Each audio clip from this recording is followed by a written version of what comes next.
Berdasarkan laporan survei tenaga buruh oleh Jabatan Perangkaan Malaysia, kadar pengangguran belia bagi suku pertama tahun 2023 menurun sebanyak 1% kepada 10.1% berbanding 11.1% pada suku pertama tahun 2022. Kadar pengangguran yang tinggi di kalangan belia dilihat sebagai fenomena global yang dihadapi oleh kebanyakan negara di seluruh dunia yang mengambil kira kumpulan umur ini berada di dalam proses transisi daripada alam pengajian kepada pasaran pekerjaan. Seterusnya melalui proses untuk mendapatkan pekerjaan.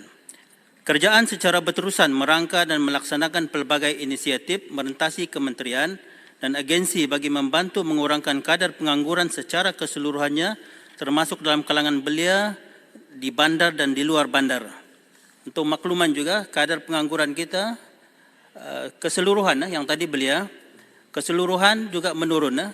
Kadar pengangguran suku keempat 2022 3.6% dan untuk suku pertama tahun ini 2023 35%. Dan untuk Perlis Arau menurun juga 2022 2.2% dan suku pertama tahun ini 2.1%.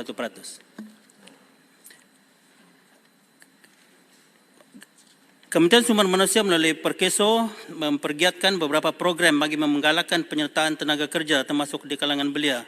Antaranya melalui penyediaan platform My Future Jobs. Di sini sahaja terdapat lebih daripada 1 juta kekosongan jawatan.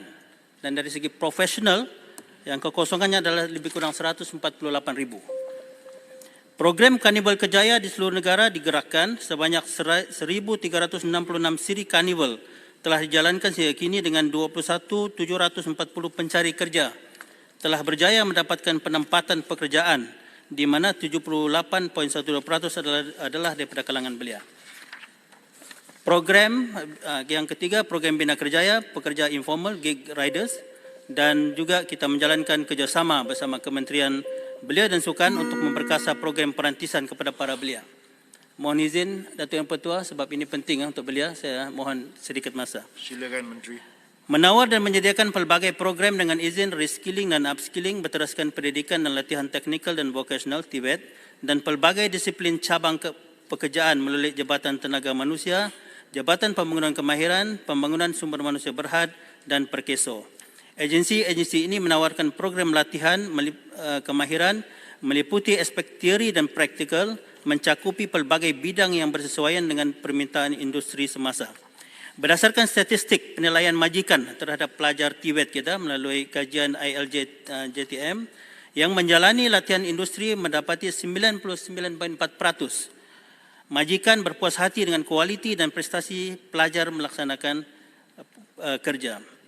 Selain itu, KSM turut mempergiatkan usaha mengadakan program melalui Talent Corp dengan fokus terhadap pembangunan keboleh pasaran dan keboleh kerjaan bakat muda negara melalui sinergi dan kerjasama merentasi kementerian, jabatan, agensi kerajaan, pemain industri dan institusi pengajian tinggi awam serta teknikal.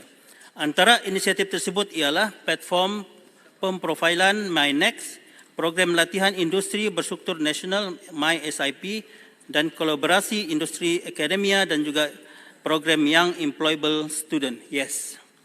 Kementerian Sumber Manusia komited dalam menjaga dan melindungi golongan pekerja di negara ini. Walau bagaimanapun, tiada peruntukan undang-undang berkaitan pemilihan pekerja oleh majikan, sama ada untuk memilih pekerja berpengalaman atau lepasan graduan baru. Sekiranya majikan menetapkan syarat yang mengutamakan pekerja yang mempunyai pengalaman berkaitan, pekerjaan yang ditawarkan ianya bukanlah satu kesalahan. Persetujuan kedua-dua pihak untuk memasuki suatu kontrak perkhidmatan adalah tertakluk kepada jenis pekerjaan, pengalaman taraf pendidikan, kelayakan serta kemahiran yang diperlukan berdasarkan jenis kekosongan yang diiklankan.